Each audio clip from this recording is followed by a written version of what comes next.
नमस्कार साथियों, स्वागत है आप सभी का ज्ञानधारा गुरुकुलम यूट्यूब चैनल पे। मैं विजय उपाध्याय आप सभी लोगों का स्वागत करता हूं। साथियों, आज का ये वीडियो इकोनॉमिक्स यानी अर्थशास्त्र पर आधारित है और यहाँ जीएस में हम लोग एक नए सब्जेक्ट को स्टार्ट कर रहे हैं, अर्थशास्त्र यानी इकोनॉमिक्स। और यहाँ हम लोग समझने का इस वीडियो में यह समझने का प्रयास करेंगे कि अर्थशास्त्र होता क्या है और इसके कितने प्रकार हैं, और यह भी समझने का प्रयास करेंगे कि विद्वानों ने अनेक रूपों में इसको कैसे परिभाषित किया है और इसके कितने प्रकारों को हम कैसे समझ सकते हैं, और इससे जुड़े जो महत्वपूर्ण फैक्ट होंगे उनको भी समझने का प्रयास इस वीडियो में हम करेंगे। और चूंकि यह वीडियो एनसीईआरटी पैटर्न पर आधारित है तो आशा करते हैं आपके लिए बहुत ही उपयोगी सिद्ध होगा। बने रहें ज्ञानधारा गुरुकुलम के साथ। आइए स्टार्ट करते हैं आज के अपने टॉपिक अर्थशास्त्र यानी इकोनॉमिक्स को। प्रिय साथियों, जब बात इकोनॉमिक्स अर्थात अर्थशास्त्र की जाए तो अनेक विद्वानों या अनेक अर्थशास्त्रियों ने इसे अपने अपने प्रारूपों के माध्यम से परिभाषित किया है। इसकी कोई एक सर्वमान्य परिभाषा नहीं कहा जा सकता, नहीं बताया जा सकता, क्योंकि विद्वानों या जो अर्थशास्त्री हैं अपने अपने मतों के अनुसार इसको परिभाषित करने का प्रयास किया है। वैसे बेसिकली अगर अर्थशास्त्र को परिभाषित करने का प्रयास किया जाए तो अर्थशास्त्र में ही हम आर्थिक गतिविधियों का अध्ययन करते हैं। आर्थिक गतिविधियों का मतलब है आय, वितरण और उसके बाद आजीविका, गरीबी, भूखमरी, इस प्रकार के आर्थिक गतिविधियां, या हम कहें मानव की गतिविधियां, या हम कहें अन्य जो परिवेशों में गतिविधियां घट रही हैं उसका भी अध्ययन हम अर्थशास्त्र के ही अंतर्गत करते हैं। ठीक है, अब देखिए, एक परिभाषा के रूप में अगर अर्थशास्त्र को परिभाषित करें हम, तो अर्थशास्त्र की एक परिभाषा के रूप में हम कह सकते हैं कि मानव द्वारा चुने गए विकल्प जो समय और स्थान के साथ बदलते रहते हैं, उसके अध्ययन को ही अर्थशास्त्र कहा जा सकता है। किसके? मानव द्वारा चुनी गई गतिविधियां या चुने गए विकल्प जो समय और स्थान के साथ बदलते रहते हैं, इसी के अध्ययन को अर्थशास्त्र कहा जाता है। ठीक है, इसके बाद अब देखिए, अर्थशास्त्र के बाद हम लोग अगले पॉइंट में देख रहे हैं अर्थव्यवस्था। प्रिय साथियों, यहाँ चूंकि देखिए अर्थशास्त्र और अर्थव्यवस्था में ज़्यादा कुछ अंतर नहीं है, केवल उसके संबंध हैं एक दूसरे से। कैसे संबंध हैं उसको हम देखने का प्रयास करें तो किसी विशेष प्रदेश का अर्थशास्त्र ही, यानी किसी विशेष क्षेत्र या प्रदेश का अर्थशास्त्र ही उस प्रदेश या क्षेत्र की अर्थव्यवस्था कहलाता है। ठीक है, यानी किसी क्षेत्र या प्रदेश विशेष का अर्थशास्त्र ही उस प्रदेश या क्षेत्र की अर्थव्यवस्था कहलाती है। ठीक है, अब देखिए, चूंकि अनेक विद्वानों ने इकोनॉमिक को दो भागों में विभाजित किया। क्या? एक है इसको अध्ययन, चूंकि जब इकोनॉमिक का अध्ययन किया जाए तो उसको दो भागों में विभाजित किया गया है, जिसके माध्यम से हम इकोनॉमी को आसानी से समझ सकते हैं और डिफाइन कर सकते हैं। चूंकि ऐसे तो बहुत ही व्यापक हो सकता है इकोनॉमी का दायरा, लेकिन उसको दो भागों में विभाजित करने के बाद हम या आसानी से समझ सकते हैं किसको? इकोनॉमी को। तो इसको दो भागों में विभाजित किया जाता है, वेस्ट या माइक्रो इकोनॉमी और दूसरा समष्टि या मैक्रो इकोनॉमी। अब देखिए, व्यष्टि अर्थशास्त्र या सूक्ष्म अर्थशास्त्र अर्थव्यवस्था क्या होती है या अर्थशास्त्र क्या होता है? तो व्यष्टि जो माइक्रो है, इसके अंतर्गत छोटे या हम कहें कंपनी या परिवार या व्यक्ति का अध्ययन किया जाता है इसके अंतर्गत। किसके? माइक्रो के। और मैक्रो है जो समष्टि है, इसके द्वारा इसका जो क्षेत्र है वह है क्या? एक प्रदेश विशेष, यानी हम क्या देखते हैं कि प्रदेश विशेष के समस्त आर्थिक समग्रों का अध्ययन किसके अंतर्गत किया जाता है? तो वह है समष्टि अर्थशास्त्र। ठीक है, पहला हो गया व्यष्टि अर्थशास्त्र और दूसरा हो गया समष्टि अर्थशास्त्र। ठीक है, यानी इकोनॉमिक्स को दो भागों में विभाजित किया जाता है। दो भाग होते हैं, हम कहें दो प्रकार होते हैं। कौन सा? एक हो गया व्यष्टि या सूक्ष्म अर्थशास्त्र, माइक्रो इकोनॉमी, और दूसरा हो गया समष्टि अर्थशास्त्र या मैक्रो इकोनॉमिक्स। ठीक है, इसके अंतर्गत प्रदेश मतलब प्रदेश विशेष या बड़े क्षेत्रों के आर्थिक समग्रों का अध्ययन किया जाता है किसके, मैक्रो या समष्टि अर्थशास्त्र के अंतर्गत, और व्यष्टि या सूक्ष्म अर्थशास्त्र के अंतर्गत छोटे से या हम कहें परिवार या कंपनी के आर्थिक समग्रों का अध्ययन किया जाता है, आर्थिक गतिविधियों का अध्ययन किया जाता है व्यष्टि अर्थशास्त्र या सूक्ष्म अर्थशास्त्र के अंतर्गत। ठीक है, इसके बाद देखिए अब हम लोग अगले पॉइंट की तरफ आते हैं प्रिय साथियों। चूंकि अर्थशास्त्र या अर्थव्यवस्था को अब अर्थव्यवस्था के प्रकार को अगर हम देखें तो अर्थव्यवस्था के प्रकार को भी डिफाइन किया गया है, अनेक विद्वानों ने इसको डिफाइन किया है। उसके प्रकार को हम समझने का प्रयास करें तो अर्थव्यवस्था को 3-4 प्रकारों में विभाजित किया गया है। एक हो गया पूंजीवादी अर्थव्यवस्था, दूसरा समाजवादी अर्थव्यवस्था, तीसरा मिश्रित अर्थव्यवस्था, उसके बाद हम 2 और रूप देखेंगे, खुली अर्थव्यवस्था और बंद अर्थव्यवस्था। ठीक है, जब हम बात करें पूंजीवादी अर्थव्यवस्था या कैपिटलिस्ट इकोनॉमी की, प्रिय साथियों देखिए इसमें क्या होता है, पूंजीवादी अर्थव्यवस्था में उत्पाद के साधनों पे निजी स्वामित्व होता है, अर्थात निजी हाथों या हम कहें निजी स्वामित्व के अंतर्गत उत्पाद के साधन होते हैं। तो वहाँ की अर्थव्यवस्था या उस क्षेत्र की अर्थव्यवस्था या उस प्रदेश की अर्थव्यवस्था कहलाती है पूंजीवादी अर्थव्यवस्था या कैपिटलिज्म इकोनॉमी। ठीक है, और इसके उदाहरण को अगर हम देखें जहां निजी क्षेत्रों का स्वामित्व है उत्पाद के साधनों पे, तो वहां इसका एग्जाम्पल आपको बता दें तो हो गया आपका USA यानी संयुक्त राज्य अमेरिका, और हम ब्रिटेन को भी रख सकते हैं इसके अंतर्गत यानी UK यूनाइटेड किंगडम। ठीक है, तो ये हो गया आपका पूंजीवादी अर्थव्यवस्था यानी अर्थव्यवस्था के प्रकार में पहली पूंजीवादी अर्थव्यवस्था, इसका उदाहरण हो गया USA और UK। ठीक है, इसके बाद हम लोग आते हैं समाजवादी अर्थव्यवस्था। अब देखिए समाजवादी अर्थव्यवस्था या सोशलिज्म इकोनॉमी क्या होता है, इसको हम लोग देखें तो यहाँ उत्पाद के साधनों पे जो या समस्त आर्थिक गतिविधियों पे हम भी कह सकते हैं उस पे स्वामित्व होता है, राज्य का प्रभुत्व होता है, वहाँ के जो उत्पाद के साधन है उस पर राज्य का प्रभुत्व होता है, यानी निजी क्षेत्र वहाँ बहुत ही न्यूनतम स्तर पे होता है। लेकिन धीरे धीरे अब वहाँ भी निजी क्षेत्रों का गठन प्रारंभ हो गया है, लेकिन फिर भी प्राइवेट सेक्टर वहाँ बहुत कम देखने को मिलते हैं। कहाँ, समाजवादी अर्थव्यवस्था के अंतर्गत, और इसका सर्वोत्तम उदाहरण है USSR यानी अब का वर्तमान रूस, इसका सर्वोत्तम उदाहरण है जहाँ आर्थिक गतिविधियों या हम कहें उत्पाद के साधनों पे राज्य का प्रभुत्व है। ठीक है, तो हम लोग उन 2 देख लिया, पूंजीवादी अर्थव्यवस्था और समाजवादी अर्थव्यवस्था, यानी एक हो गया कैपिटलिज्म इकोनॉमी और दूसरा हो गया सोशलिज्म इकोनॉमी। इसके बाद हम लोग आते हैं मिक्स्ड इकोनॉमी यानी मिश्रित अर्थव्यवस्था की तरफ।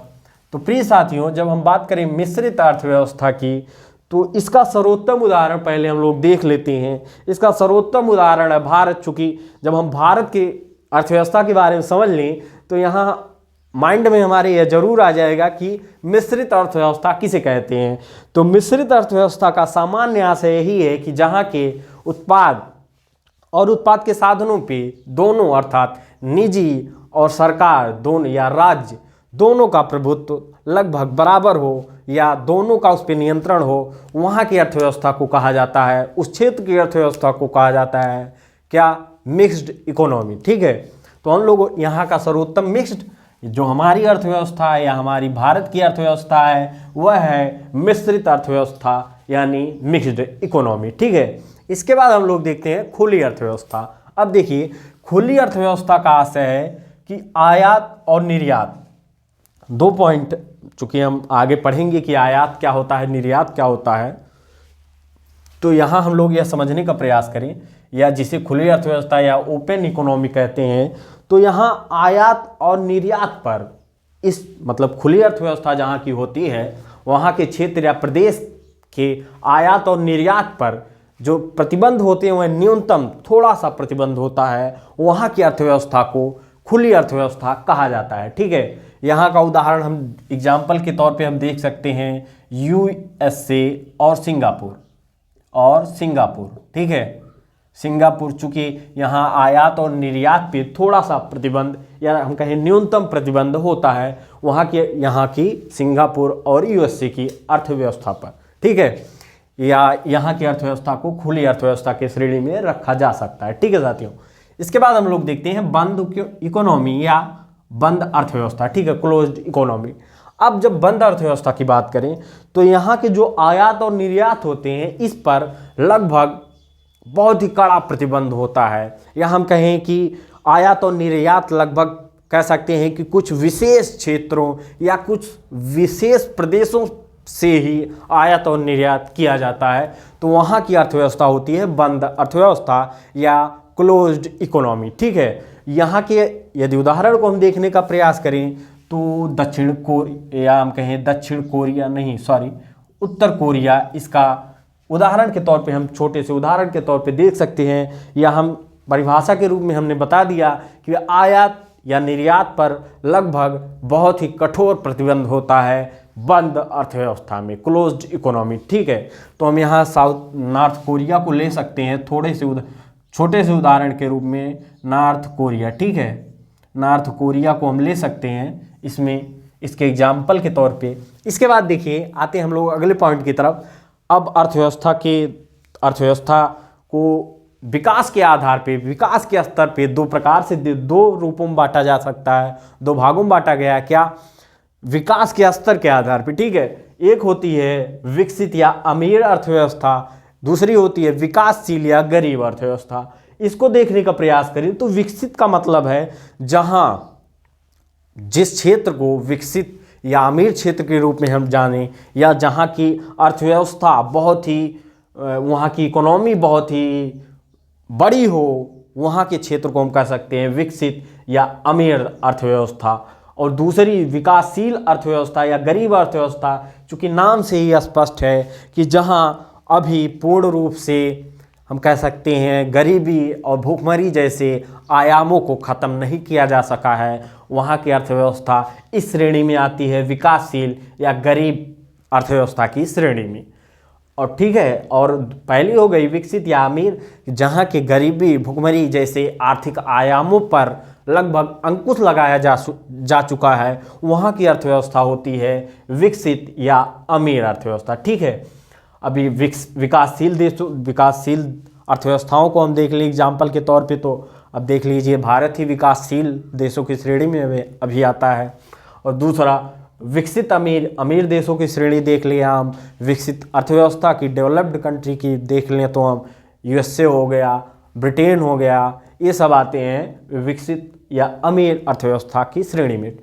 प्रिय साथियों, अब तक हमने 5-6 पॉइंट में, या हम कहें पहले अर्थशास्त्र की परिभाषा हम लोगों ने देख लिया, उसके बाद अर्थव्यवस्था क्या है उसको भी देखा, इकोनॉमिक्स के कितने भाग है उसको भी देखा, और अर्थव्यवस्था कितने प्रकार की होती है उसको भी हम लोगों ने देख लिया। अब आते हैं अर्थशास्त्र से जो प्रतियोगी परीक्षाओं में क्वेश्चन आने की संभावना होती है, या विभिन्न प्रतियोगी परीक्षाओं में लगभग पिछले वर्षों में आए भी जा चुके हैं इससे क्वेश्चन, उसको देखने का प्रयास करें। प्रिय साथियों, तो पहला आता है अर्थशास्त्र, एक क्वेश्चन आता है कि अर्थशास्त्र का पिता किसे कहा जाता है, या पितामह कौन है अर्थशास्त्र के? तो नाम आता है स्कॉटलैंड के प्रसिद्ध विद्वान या नीति शास्त्री जिसे एडम स्मिथ कहा जाता है, या एडम स्मिथ नाम से तो आप परिचित होंगे एडम स्मिथ के। इन्हें ही अर्थशास्त्र का पिता या पितामह या जनक कहा जाता है। किसको? एडम स्मिथ को।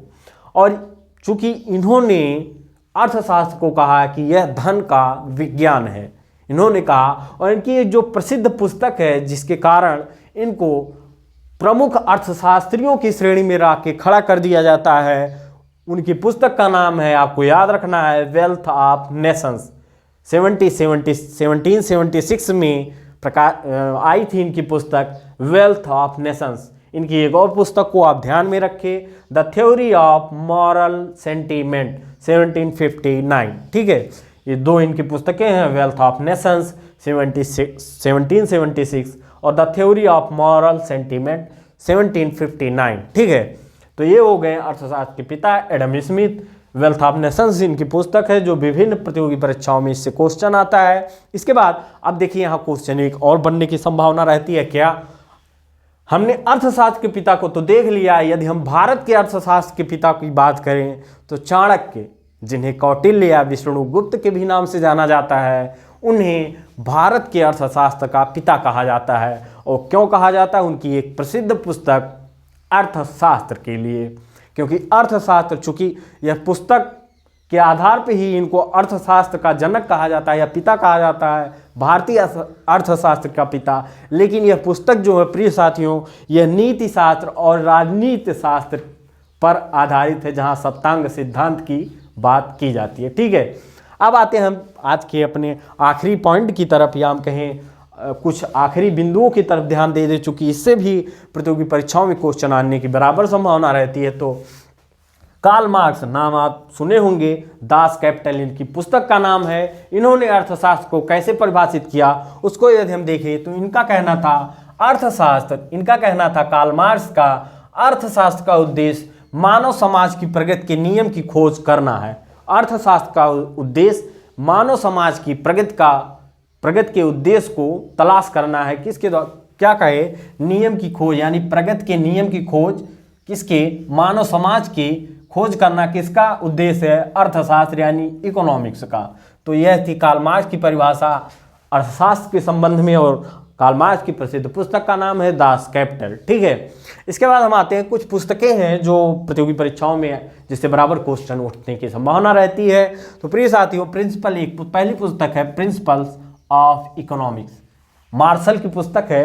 पुस्तक के लेखक का भी नाम आप याद रखें, मार्शल इनका नाम है, उनकी पुस्तक का नाम है प्रिंसिपल्स ऑफ इकोनॉमिक्स। ठीक है, इसके बाद आते हैं सैमुअल्स की पुस्तक है, यह भी इकोनॉमिक्स अर्थशास्त्र की दृष्टि से बहुत ही महत्वपूर्ण पुस्तक है, फाउंडेशन ऑफ इकोनॉमिक्स एनालिसिस। ठीक है, foundation of economics analysis Samuel's की पुस्तक है, यह भी बहुत ही इंपॉर्टेंट। अब देखिए, आज के अपने आखिरी पॉइंट की तरफ आए, आखिरी बिंदु की तरफ आए, इससे क्वेश्चन बराबर आते रहते हैं। आपके लिए सामान्य जानकारी के लिए भी जानना बहुत ही जरूरी है कि भारत के 10 या हम कहें 9 प्रमुख अर्थशास्त्रियों की बात करें तो सबसे पहले नाम आता है डॉक्टर अमर्त्य सेन का, जिन्हें नोबेल पुरस्कार से भी सम्मानित किया गया था और भारत रत्न से भी सम्मानित किया गया। कब?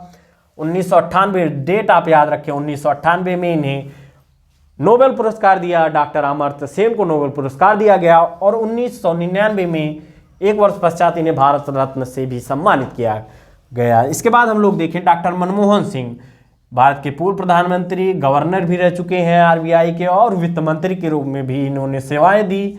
यह भी भारत के एक शीर्ष अर्थशास्त्री हैं। इसके बाद नाम आता है डॉक्टर रघुराम राजन, आरबीआई के 23वें अध्यक्ष और ये थे मुख्य आर्थिक सलाहकार भी रह चुके हैं, डॉक्टर रघुराम राजन। इसके बाद नाम आता है डॉक्टर अरविंद सुब्रह्मण्यम, ये मुख्य आर्थिक सलाहकार थे। डॉक्टर अरविंद सुब्रह्मण्यम अभी भी हैं शायद मुख्य आर्थिक सलाहकार, डॉक्टर अरविंद सुब्रह्मण्यम। उसके बाद नाम आता है डॉक्टर राजा चेलैया का, प्रत्यक्ष कराधान सुधार जनक के रूप में इन्हें याद किया जाता है। डॉक्टर राजा चेलैया को नाम याद रखें, प्रत्यक्ष कराधान सुधार जनक के रूप में डॉक्टर राजा चेलैया, जो कि भारत के एक शीर्ष अर्थशास्त्री हैं, इनको याद किया जाता है। इसके बाद नाम आता है डॉक्टर सी रंगारंजन का। सी रंगारंजन आरबीआई के गवर्नर थे और 12वां वित्त आयोग के अध्यक्ष भी थे डॉक्टर सी रंगारंजन। ठीक है, उसके बाद नाम आता है डॉक्टर शंकर आचार्य का। डॉक्टर शंकर आचार्य यह भी रह चुके हैं, 12वें वित्त आयोग के सदस्य रह चुके हैं। 12वें वित्त आयोग के डॉक्टर कौन? डॉक्टर शंकर आचार्य। और यह भी रह चुके हैं कौन?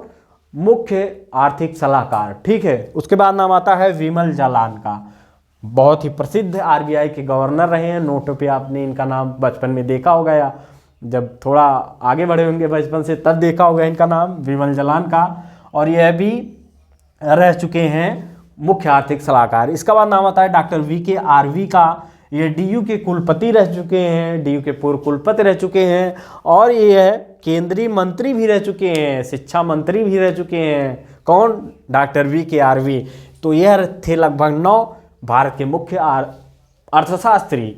तो हम लोगों ने प्रिय साथियों इसमें, चूंकि यह पहला वीडियो था, बेसिक जानकारियां यहाँ आपको प्रदान की गई हैं। आशा करते हैं आपको समझ में आई होंगी, और समझ में ना आई हो तो दोबारा वीडियो देखें। वीडियो को लाइक और शेयर करना बिल्कुल ना भूलें। Thank you so much, thank you for watching. मिलते हैं अगले वीडियो में। जय हिंद, वंदे मातरम।